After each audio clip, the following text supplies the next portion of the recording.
I have a dream today. I am happy to join with you today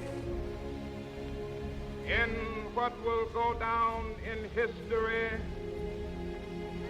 as the greatest demonstration for freedom in the history of our nation.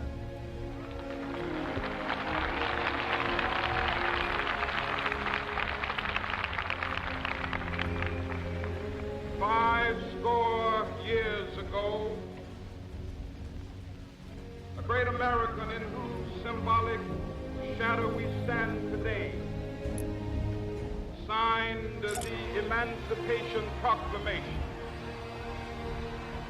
This momentous decree came as a great beacon light of hope to millions of Negro slaves who had been seared in the flames of withering injustice. It came as a joyous daybreak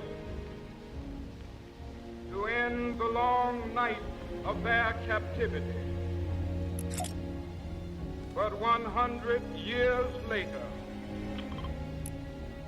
the Negro still is not free. 100 years later, the life of the Negro is still sadly crippled by the manacles of segregation and the chains of discrimination. 100 years later, the Negro lives on a lonely island of poverty in the midst of a vast ocean of material prosperity. 100 years later,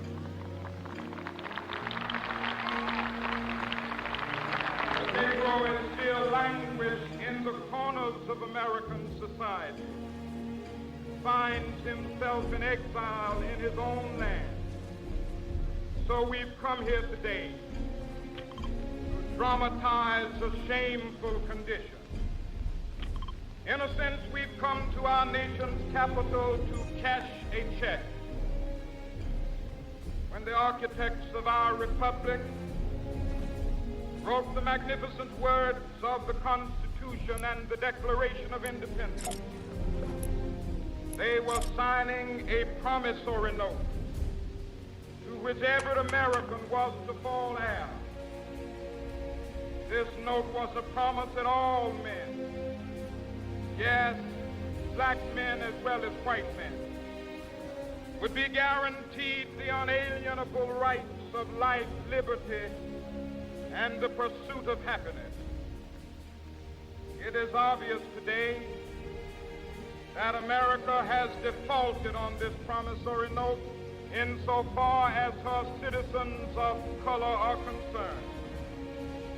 Instead of honoring this sacred obligation, America has given the Negro people a bad check, a check which has come back marked insufficient funds.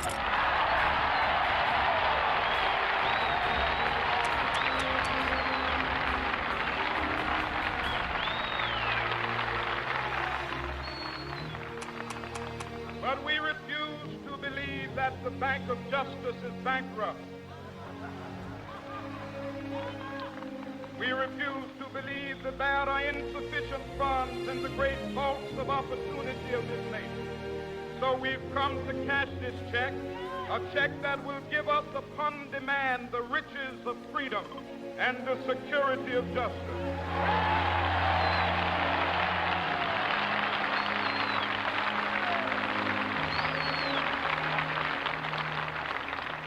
We have also come to this hallowed spot to remind America of the fierce urgency of now. This is no time to engage in the luxury of cooling off or to take the tranquilizing drug of gradualism.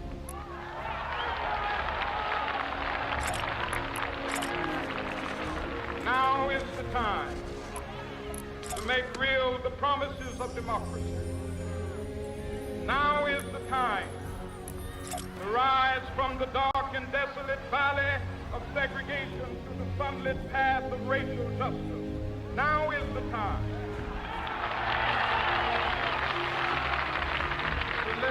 nation from the quicksands of racial injustice to the solid rock of brotherhood. Now is the time. Make justice a reality for all of God's children. It would be fatal for the nation to overlook the urgency of the moment. This sweltering summit of the Negro's legitimate discontent will not pass until that is an invigorating autumn of freedom and equality. 1963 is not an end, but a beginning.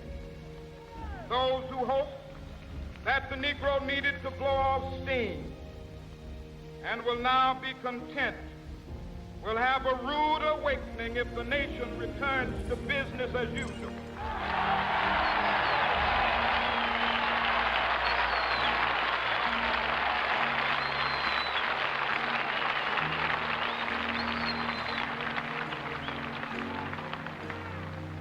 There will be neither rest nor tranquility in America till the Negro is granted his citizenship rights. The whirlwinds of revolt will continue to shake the foundations of our nation until the bright day of justice emerges. That is something that I must say to my people who stand on the warm threshold which leads into the palace of justice. In the process of gaining our rightful place, we must not be guilty of wrongful deeds. Let us not seek to satisfy our thirst for freedom by drinking from the cup of bitterness and hatred.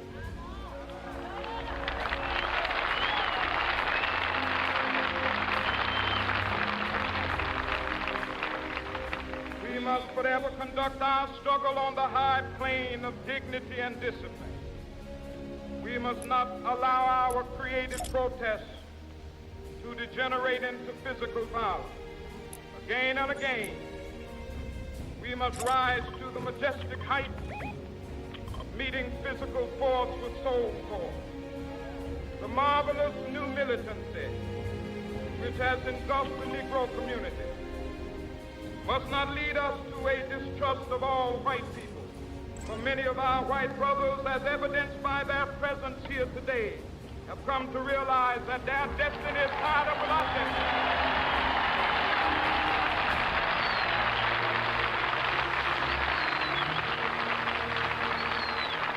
In 1966, 6-year-old Ruby Bridges became the first elementary grade student to integrate a school in the South. We cannot walk alone. Ruby, her mother were escorted to school every day for a year by 4 U.S. federal marshals to protect their safety. Wow. We cannot turn back. There are those who are asking the devotees of civil rights, when will you be satisfied? We can never be satisfied as long as the Negro is the victim of I made my contribution to the group. Of police brutality. We can never be satisfied as long as our body is heavy with the fatigue of travel, cannot gain lodging in the motels of the highways and the hotels of the city.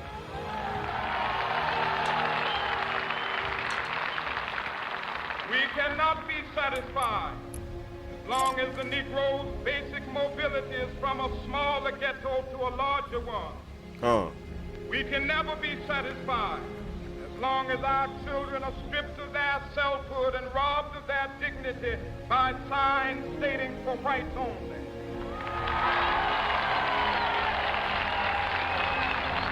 For whites only. We cannot be satisfied as long as a Negro in Mississippi cannot vote and a Negro in New York believes he has nothing for which to vote.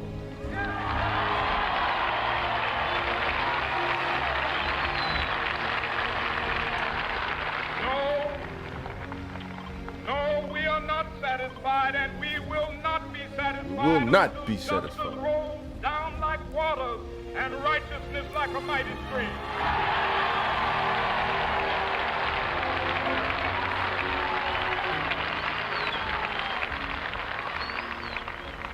I am not unmindful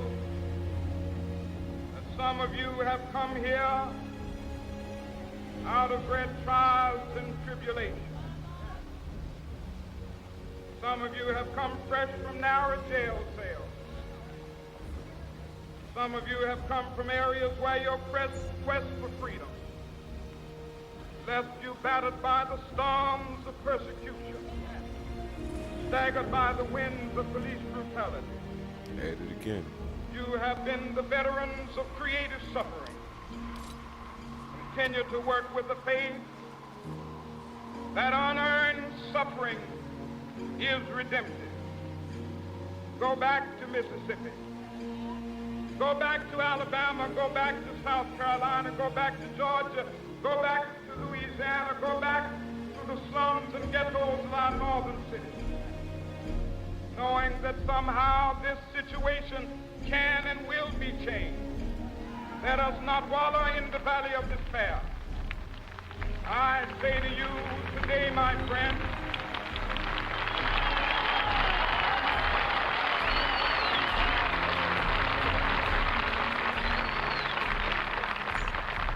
so even though we face the difficulties of today and tomorrow, I still have a dream. It is a dream deeply rooted in the American dream. I have a dream that one day this nation will rise up, live out the true meaning of its creed. We hold these truths to be self-evident, that all men are created equal.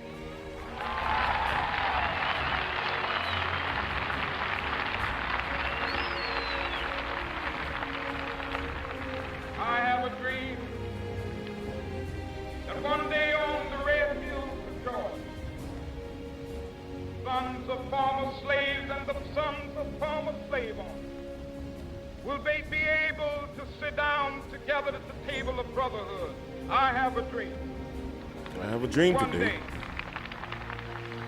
day, even the state of Mississippi, a state sweltering with the heat of injustice, sweltering with the heat of oppression, be transformed into an oasis of freedom and justice. I have a dream. My 4 little children will one day live in a nation where they will not be judged by the color of their skin, but by the content of their character. I have a dream today.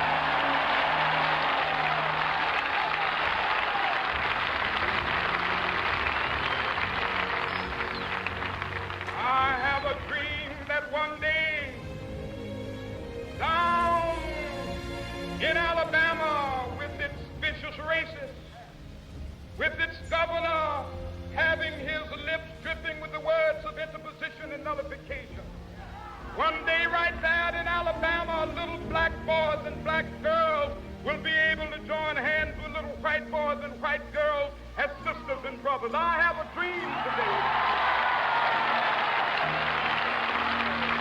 I have a dream today. I have a dream that one day every valley shall be exalted. Every hill and mountain shall be made low. The rough places will be made plain, and the crooked places will be made straight. And the glory of the Lord shall be revealed, and all flesh shall see it together. This is our hope. This is the faith that I go back to the South with. With this faith, we will be able to hew out of the mountain of despair a stone of hope. With this faith, we will be able to transform the jangling discords of our nation into a beautiful symphony of brotherhood. With this faith, Dr. we King will had be that able swag to though, work boy. together, to pray Hey, that boy had together, that swag, to struggle man. together, Dr. to King go had to that jail swag, man. together, Look at that to boy. stand up for freedom That boy. together, knowing Ha. that we will be free one day. Boy had that swag, man. This will be the day. This will be the day when all of God's children be able to sing with new meaning, "My country, tears of thee." Sweet land of liberty, of thee I sing. Land where my fathers died, land of the pilgrim's pride. From every mountainside, let freedom ring. And if America is to be a great nation, this must become true. So let freedom ring from the prodigious hilltops of New Hampshire. Let freedom ring from the mighty mountains of New York. Let freedom ring from the heightening Alleghenies of Pennsylvania. Let freedom ring from the snow-capped Rockies of Colorado. Let freedom ring from the curvaceous slopes of California. But not only that, let freedom ring from Stone Mountain of Georgia. Let freedom ring from Lookout Mountain of Tennessee. Let freedom ring from every hill and molehill of Mississippi, from every mountainside. Let freedom ring, and when it happens, when we allow freedom ring, when we let it ring from every village and every hamlet, from every state and every city, we will be able to speed up that day when all of God's children, black men and white men, Jews and Gentiles, Protestants and Catholics, will be able to join hands and sing in the words of the old Negro spiritual, free at last, thank God Almighty, we are free at last.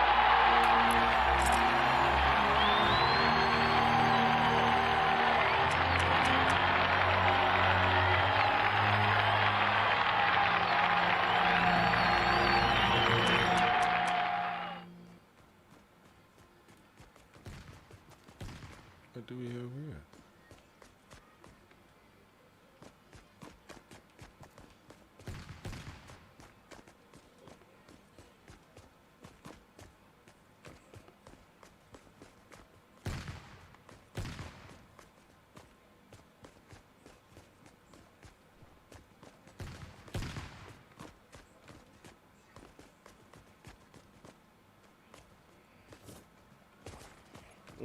Man.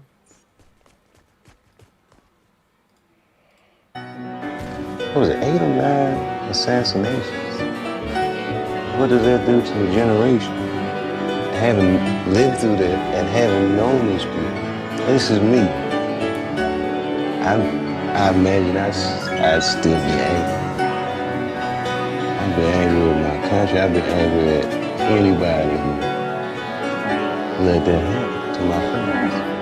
If you're not angry, you're either a stone or you're too sick to be angry. You should be angry.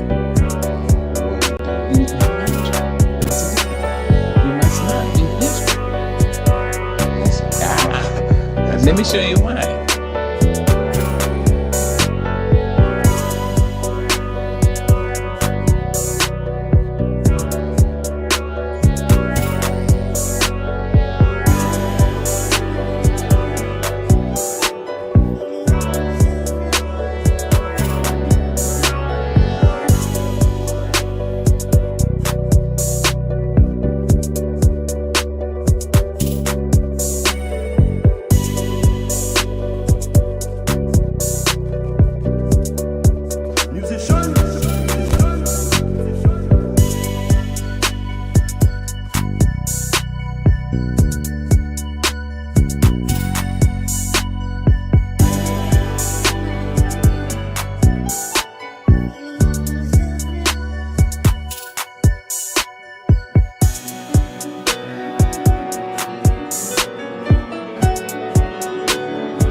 Musician, musician.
Musician, musician, musician, musician.